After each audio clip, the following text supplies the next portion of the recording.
Let me move on to the subject involving Camron himself.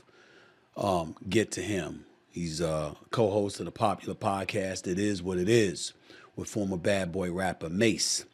Camron was asked to appear on CNN Monday night with Abby Phillip to discuss the Diddy case, and the interview, shall we say, went off the rails. Cam clearly was not interested in answering any questions on Diddy and wound up promoting a libido drink himself. He's got a libido drink out that's actually doing very, very well from what I hear, so major props to him for that. Anyway, the incident blew up social media, and Camron took time to address the backlash yesterday on his podcast with Mace. But you know what else happened? A mutual friend of both myself and Camron defended his actions on CNN Monday night. Let me play that for you. CNN don't care nothing about Cam.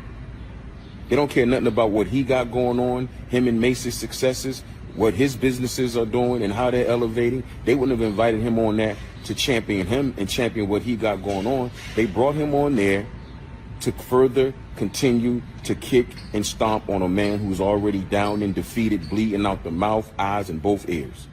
They wanted him to continue doing that. And when he didn't do it, or should I say, when they attempted to do it, it backfired. And again, a lot of people feel away because, you know, a sister was attached to it, but she was being used. A black woman talking to a black man to continue the beatdown of another black man. That's ratings for them. I disagree with him. I disagree with my man Shabazz. But before we go any further, and I get deeper into this subject, let me say something to y'all. I might disagree, or I might want to tweak what should have been said, or whatever the case may be. What you're not going to hear me doing on this show is disrespecting those brothers. First of all, they both my brothers. I'm friends with Camron. Shabazz and I go back decades. It's my dog. Love him to death. That's why I played that for y'all. I wanted to give him some camera time. That's my man. That man has been there for me on countless occasions throughout the year. That's one of my brothers. I love him to death. Not but love him. He's smart as hell, too. But it's all right to have a difference of opinion. Because even though we are from the streets, there's levels to this.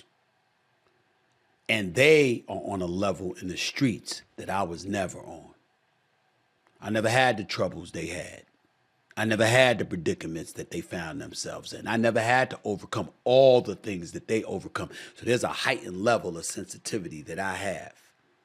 Understanding that even though I'm from the streets of Hollis, Queens, New York, born in the Bronx and raised in Hollis, and I had to deal with a lot of shit in the drug game and outside of it and all that other stuff in between, it wasn't on their level.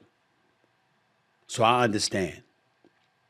But on a corporate side, I do come from that ilk as well, more so than they do. And what I try to pride myself in making sure that I say, especially to my young brothers and sisters out there, it's always a numbers game. And we always have to play the numbers game. No matter how we want to act otherwise, it's a fact. And I get sick and tired of our community ignoring that. Black folks make up 13.6% of the American population. Although we're not a minority in this world, we're a minority in this country. And the opportunities that come now our way are few and far between. And far more challenges and obstacles accompany us than accompanies white folks. How many times have you seen me on this podcast and various other platforms saying when white folks catch a cold, black folks catch pneumonia? It's always worse for us. So there's a heightened level of awareness and sensitivity that I think we always need to have, not because of us as the individual, but because the system itself uses isolated examples to stigmatize the rest of us when one of us are rolling in a different way. Dare I say being a bit belligerent, dismissive, aloof, whatever it is. Camron, a real one, from Harlem. Abby Phillip met a different cat. Now, she met a different cat that she's not familiar with. I'm familiar with it. Shabazz is familiar with it. The streets is familiar with who Camron is and how he rolls. Go back and look at his interview on 60 Minutes around 2007 or so. Go look at his interview with Dame Dash when they were both on a no spin zone with Bill O'Reilly. That, what you saw with Camron on CNN the other day was not new. Was not new. When he's sitting there drinking his drink, I don't know whether it was an energy drink or his libido drink. Knowing him, it could have been both. I ain't mad at him. Hell, I want to know what that drink is. My point to you, however, is this. He veered away from it. You drinking, you gonna look away, ask what agency booked the interview and all of that other stuff. You got on the hat, you got on the shades. It's not the suited and booted Camron we see on It Is What It Is sometimes. Suited and booted, tie, looking crisp, sharp, looking at corporate America, damn near looking like he ready to walk on Wall Street. Wasn't that dude? It was that dude. It was Killer Cam we see from Harlem. Now, I don't have a problem with it. And I know he don't have a problem with it because let me come to Cam's defense by saying this. He ain't trying to be in every room. He ain't trying to be in the streets 1 minute and then, you know, corporate America the next. He knows who his audience is. He knows what he's comfortable with. That's who he gonna speak to. That's who he gonna cater to. I understand. I understand. My only deal was, why even show up on CNN then? Mace was right next to him. It was Mace that was under P. Diddy's label, Bad Boys. Cam wasn't signed with him. Mace was. Who did book that guest? Who did book Cam? Why didn't they book Mace instead of Cam? What was that about? That's true. My man Shabazz, I love that brother. He's always thinking about us. He's always looking out for us as a people, always. And he don't have a fake bone in his body. 95% of the time we agree. It's 5% of the times we don't. Still love him. Still respect the hell out of him. Anytime I go to Miami, it's one of my first calls. That's my brother. That's my dog. Here's the thing. When he points out what he pointed out, here's where I would respectfully disagree with him. Abby Phillip was not being used. It's her job as a journalist, if she has somebody on the air, to ask pertinent questions to a guest. I hear Camron loud and clear. It is what it is. Great podcast, growing by leaps and bounds, making noise. Oh, by the way, they do a lot of positive things. Go back and watch this episode with some of the stuff he points out about Mace and some of Mace's charitable works that Mace never talks about. I know for a fact that Camron do a lot of good things. Camron's a good brother. Heart's in the right place. Always wants to get better, always wants to learn, always wants to do good by people who he believes are worthy of it.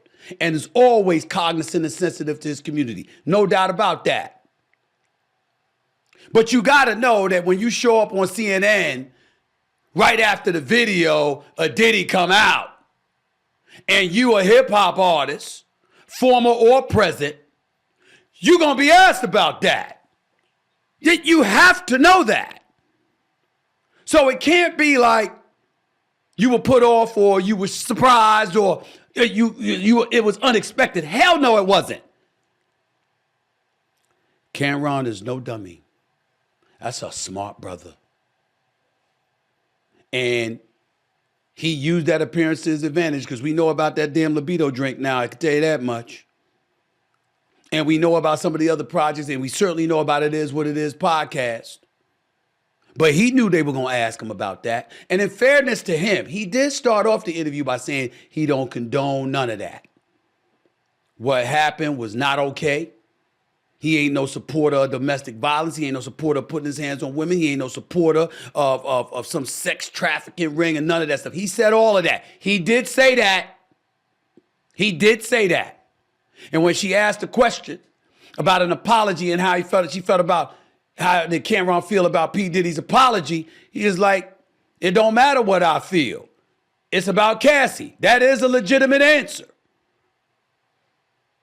It ain't for Camron or anybody else to interpret really P. Diddy's apology. We gonna do it anyway. When we watched it, we said, hell, that ain't good enough. You never even mentioned her name. You didn't seem sincere. Who the hell advised you to do this? We all gonna have an opinion on it, but you're entitled not to have an opinion about it, is my point, which is within Camron's right. Where Shabazz and I part ways is when he talked about, hey, Abby Phillip being used. She's not being used. She's doing her job. If I was sitting in her chair, I would have had to ask those questions to a hip hop artist that came on the air to be interviewed by me right in the immediate aftermath of that video being showed. That's called journalism.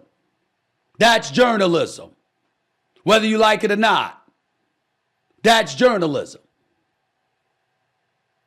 Also, you talk about just a black woman talking to a black man to bring another black man down because Diddy's already down. In fairness to Shabazz, he also condemned P. Diddy's actions. Nobody is condoning it. But the last thing we need to be doing is be talking about what's cruel to Diddy at this particular moment in time. There comes a point in time where tone deafness doesn't need to be the order of the day. Now, a month from now, 6 months from now, a year from now, y'all got it. But damn, the video just came out Friday. You trying to tell me asking somebody about that is trying to bring the black man down? No, the black woman was down. Trying to kick the man while he was down? No, the black woman was down being kicked. And I know Shabazz knows this, and I know Camron knows that. Now, you have certain people that'll look at it and they'll go like this. Nah, man, bump that. Hell with all of that. Just like I said the other day, they'd be like this. Where's the video of the white man? And that's why I brought up Scottie Scheffler, the #1 golfer in the world. Where's that damn body cam video? Oh, conveniently that's turned off. See, that's what pisses us off. Because you see the discrepancy. Now, that's not always factual because there's plenty of incriminating videos of white people that are circulated out there. That is true. But when you don't see that incriminating video, and then all of a sudden, a black man like P. Diddy gets caught on video with all of that stuff, of course, your antennas are going to get raised. But in the end, ladies and gentlemen, we can't look at him like he's the victim. Not when he flagrantly victimized another human being who was on the floor lying defenseless and still and didn't do anything to push back. Didn't swing, didn't grab, didn't scratch, didn't throw anything, nothing. She just lied there. And by the way, last nugget of intel, the very thing he apologized for is the very thing he flagrantly, adamantly, emphatically denied this past December. Like literally, verbatim. Lie, lie, lie, lie, lie. That's a lie, that's a lie, that's a lie. When it was the truth. So when that happens, what I would say to Camron, what I would say to Shabazz, my man, what I would say to anybody who's thinking like they were thinking in the moment, we all from the streets. We want to be as real and authentic as we possibly can be in making sure that the streets hears us. But there's streets all across America. And last time I checked, there's sisters, there's daughters, there's mamas, there's aunts, there's cousins. There's a whole bunch of females in those streets too. We don't want them treated like that, which I know those brothers know. And I would ask you to defer back to Spock on Star Trek. I'm being serious here, even though that sounds funny. Remember the movie Star Trek? When he goes up in there and he got to save the ship. Because Scotty screaming, we're losing power, Captain, we're losing power. Remember that? And all that damn radiation and all that stuff. And he got to go in there and to save them. And like, why, Captain Girl? Like, why? Why would you do this? Like the lives of the many outweighs the lives of the few. Where am I going with this? It's very simple. P. Diddy did that shit. Not black men. Not the hood. Not the streets. No, that's his ass. He did that shit. I don't believe Camron would ever do that, nor condone it. I don't believe my man Shabazz would ever do that, nor condone it. You know I would never do that. I wouldn't associate myself with people who do that. Mistakes happen. Conflict and altercations happen. We don't see much like that. And in the moment that that happens, that takes precedent.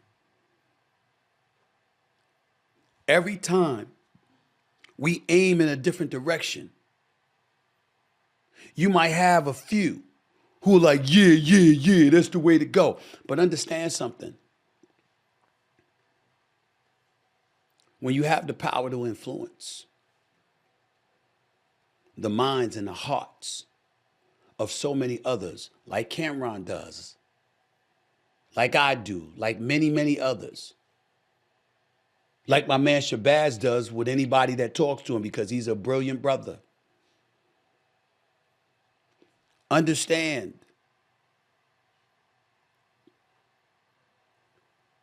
that the platforms that we have are not accorded to everybody. No matter how many podcasts you see out there, how many people you think with their own media company, their own podcast, or whatever, everybody don't have a voice. We want to act like we can say and do whatever we want, when we want to, how we want to do it. I tell this to my producer Sherry all the time. We want to act like we can do whatever we want, when we want, how we want, whenever we damn well please. But we got our hands out for somebody else's money. Capitulation is the order of the day. It could be an employer. It can be endorsers. It could be sponsors. It could be anybody. Nothing is free. And nothing gets done without the help of others. And in order to receive that help, a lot more often than not, you have to be worthy. So let's highlight what's unworthy. Let's highlight the shit we cannot condone happening. To use it as a dissuasive measure and a dissuasive force to eradicate that shit from ever happening again. You know what I'm willing to say right here on the record? Do I believe that's the only time P. Diddy did some shit like that? No, I don't. Do I believe after this video has come out that that's the last time he'll ever do some shit like that? Yes, I do. He might not have been willing to listen to anybody before. He might have did what he wanted to do, when he wanted to do it, how he wanted to do it, to whoever he damn well pleased before. How much you want to make a bet? That's not the case now. That's because collective condemnation has kicked in, where there are no defenders. And for the record, ladies and gentlemen, Camron was not defending him. Shabazz is not defending him. That is not what I'm saying. What I'm saying is that argument about black folks tearing down black folks and all that stuff. There are certain moments in life where that shit does not apply. This is one of those times. This is one of those times you got to stand back and be like, damn. I am sick and tired of black men being demonized and villainized and castigated, etc., etc. But I'll be damned if this ain't one of those times that I don't need to be making that damn argument. This is just not that time. Not over this. This ain't a dude having an attitude and acting up in front of the camera because of, a sponsor or because of NBA fine or a suspension or something like that. Or an NFL player getting into some shit with his coach or whatever. This ain't something like that. Everybody and anybody that's a black man that loves women, especially his black sisters, know good and damn well that if that man had done that to a woman you loved and you cared about, you'd be ready to kill him.